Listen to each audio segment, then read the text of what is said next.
What's up, you guys? Welcome back to an episode of Sweet Man. You dig? Another beautiful day. It's like 5, actually 6 o'clock. Today is still looking mwah, mwah, mwah. And with you, in today's episode, I'm going to show you guys exactly how to engage your sport mode into your sport mode. What it does, like most of you already have this in today's modern cars. Actually, you do have the S button. That S button stands for sports. In my Audi RS5, it has what's called dynamic. So in most, I'll say in all Audis, it's got dynamic. So dynamic stands for sports. So every time you engage that, most time you're gonna engage it and you don't even know, you don't feel the difference. So I'm gonna show you exactly when to engage it and how you engage it, and then what you're gonna feel when you engage it. You dig what I'm saying? But without further ado, I'm gonna be showing you guys on this and over here on my 2013 Ford Fusion, which the two different cars. This is mostly for sporty, and that there is for luxury. My mom car also do have this sport, but obviously it won't make that much of a difference. But I'm going to show you guys exactly how we're going to get that, and you can do that with your own car as well. You dig? Without further ado, let's get this episode started on deck. You dig? YOLO! You guys, as you can see, you have what's called the PRNDS. So the last one, which is over there, the S, that stands for sport. So in my car, it's very simple. Right, this is my 2013 Ford Fusion. You have the same thing over here, PRNDS. So the only way to engage that, like I said, you won't feel different. You can put your foot on the brake, and you go all the way back until the last one, which is the S, and it's gonna show over here, which is the S. So that's the sport. So you're gonna feel slightly different, but not as much when it comes to this car, because the purpose is not for this car, right? But you have it there just in case if you need it. But you won't feel that much. But obviously the throttle body is gonna give you that little boost, but not as much as you think. So that's why most probably a lot of people don't feel it when they engage sport. Just so you know, I'm gonna be showing you guys with that one, so y'all stay tuned. You guys, so right now we're sitting in my 2014 Audi RS5. So over here you have the infotainment system, which, as you can see, you do have comfort, auto, dynamic, and individual. So which you use this die over here to toggle between you see I move over there, so using this die to toggle that.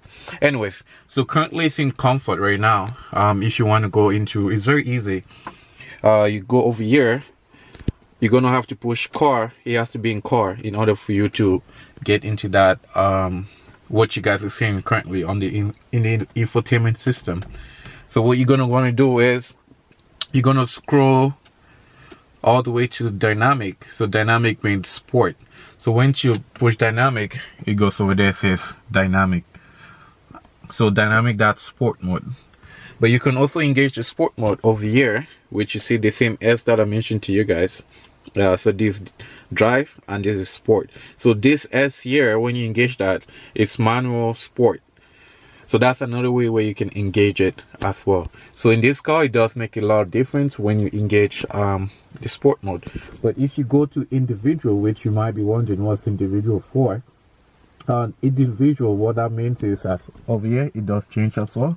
So individual, what it does is you want to customize how you're gonna set up the settings, like your exhaust, your suspension, and all that stuff. So what I do is, you see over here it says set individual. So you're gonna want to use this one here at the bottom right here. So engage that. Now I already have mine set up. So in individual, I have my engine in dynamic, my steering wheel in auto, my sport differential in dynamic, and my engine sound in dynamic. So in order for you to change that, you just push it in and you have all the different settings where you can leave it in comfort, auto, or sport, which is dynamic. Same thing over here,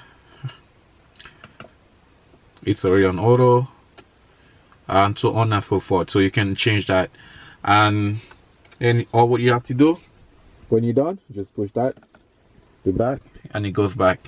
So when I'm engaged my sport mode, I normally go in individual because that's how I like it. I like my steering wheel to be on auto. When it's in dynamic, I feel like sometimes it gets too stiff, which that's what it does. Like everything is on the most stiffest setting. That's what sport mode does. it pretty much enhances your driving ability to make sure that you get the right angles, and you know, you can have a better control. So that's what that does. So I'm going to be showing you guys the difference once we hit the road. You dig what I'm saying? So let's go. So right now, as you can hear the bubble, that's I engaged the sport mode, so it's in individual right there. So that's the cold start my 2014 Audi RS5. Alright, if you knew. So yeah, so it's gonna cool down in a minute. I'm just let the oil run first before I, you know, get the car rolling. So right now it cool down, it's on individual mode. So I'm gonna drive in comfort, then I'm gonna engage the individual or the sport mode, so you guys can kind of tell the difference. But there's a lot of difference. All right. Also right now I'm currently driving in comfort, as you guys can tell over there, and as you can see from there, it's at on drive. So I'm currently driving in comfort. So everything in comfort, everything is pretty normal. The suspension is normal, it's very forgiving. And then now I'm just gonna engage this to sport. All right, as you can hear, that was the downshift there. So that's sport right there. So sport really enhance your exhaust, and you can really feel it. So sometimes you don't even have to use your brake when you're driving in sport, just because it kind of like downshifts for you. So the throttle is more responsive. And over here, as you can see, for your RPMs, when you're in comfort, it goes up to like 2500 when it shifts. But when you're in sport, it kind of holds it a little bit longer. So you can see right now I'm just driving really normal, but I'm in sport. Now what I'm gonna do like a quick acceleration. As you can see, it's in sport. It's right there. Just like I was saying, it holds the RPM longer. Now I'm gonna do like a quick acceleration. As y'all can see, it goes a little bit higher. Now I'm not even my foot is not even on the brakes right now, and it downshifts for me pretty much. So with this car, with the sport car, you definitely feel the sport when you're driving in dynamic mode. So it does make a difference when you drive in sport and when you drive in comfort. So don't let anybody ever tell you otherwise, where you don't really feel it. When you're in a sporty car, you feel it. Alright. Alright, also when you're in sport mode, it also the way for you to engage launch control, which you're gonna turn off your I believe is the traction control.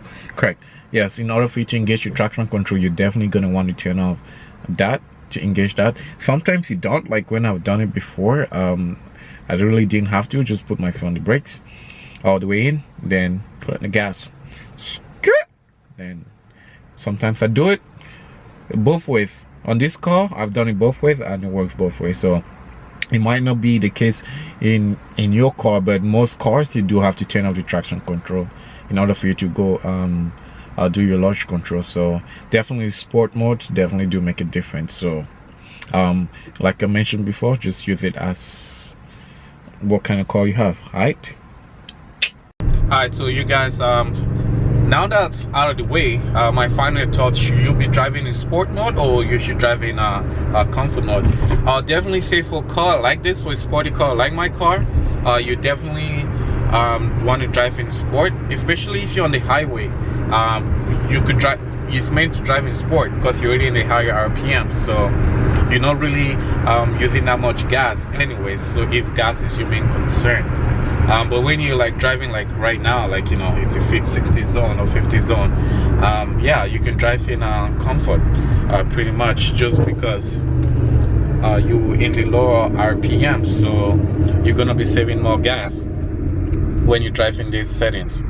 So definitely my personal recommendation, in 50-60 zones, drive in normal. Once you're on the highway, definitely put it in sport.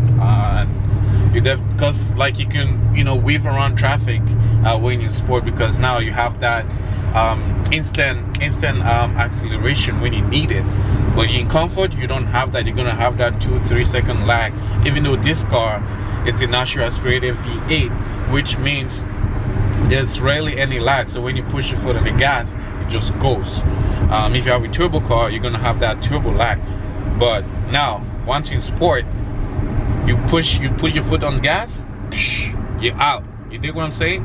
So yeah, sport mode definitely do make a difference. So if you do have a car like my 2014 Audi RS5, driving sport, if you have like my 2013 Ford Fusion, you want to drive in comfort, because that car is made for comfort. So that's what it's meant for. So you definitely need to know what kind of car you're driving or what kind of car you own. You feel me? So yeah, being said, if you guys enjoyed this video and you guys have any other thoughts, please make sure to leave it down in the comment below. And if you guys enjoyed this video, please make sure you subscribe and also hit that like button. You dig what I'm saying? And if you haven't followed your man yet on Instagram, please make sure you do follow your man on Instagram, X_SweetieMan, the Sweetie Man Show, and Sweetie Kicks. You dig what I'm saying? I'm gonna catch you guys in the next video. Alright? YOLO!